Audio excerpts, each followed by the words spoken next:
Muusikal. Muusikal, inglise keeles musical comedy, on muusikaline lavateos, mille sisu avatakse laulu, kõnedialoogide ja tantsu kaudu. Muusikal on välja kasvanud operetist, koomilisest ooperist ja Prantsuse meelelahutuslikest muusikalavastustest. Muusikalide süžeed on seotud igapäevaeluga, kajastades nii koomilisi elusituatsioone kui ka ühiskondlikke ja psühholoogilisi sõlmpunkte. Muusikalide helikeelt on mõjutanud parasjagu moes olevad muusikastiilid.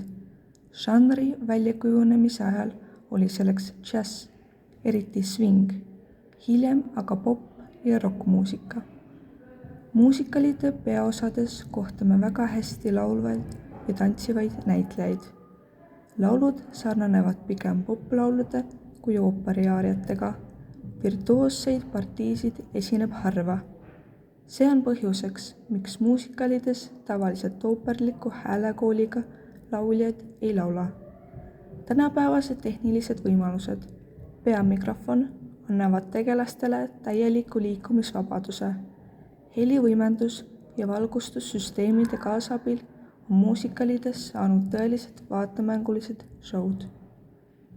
Erinevalt ooperist ja operetist esitatakse muusikale üha sagedamini, lisaks ooperiteatritele ka teistel lavadel. Muusikalide laiemale levikule on aidanud kaasa ka massimeedia tormiline areng. Muusikalide põhjal on vändatud palju filme. Publiku lemmikfilmid on saanud aga aluseks nii mõnelegi muusikalile.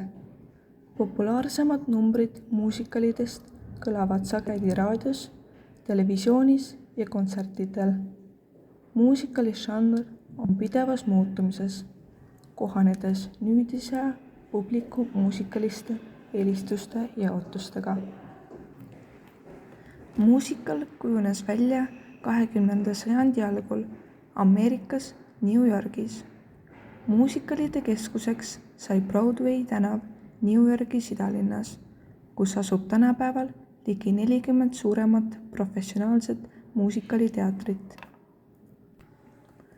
Broadway kuldaja alguseks loetakse aastat 1943, kui lavale tuli Richard Rodgersi muusikal Oklahoma ning viimaseks selle perioodi lavastuseks peetakse 1968. aasta etendunud Galt McDermotti muusikali Hair. Muusikal on tänapäevani ülipopulaarne žanr, mis meelitab ühtmoodi nii nooremat kui vanemat kuulajaskonda. Muusikal levis Euroopasse pärast teist maailmasõda meediakanalite kaudu ning saavutas kiiresti suure populaarsuse. Euroopa muusikali keskuseks sai Londoni linnaosa West End.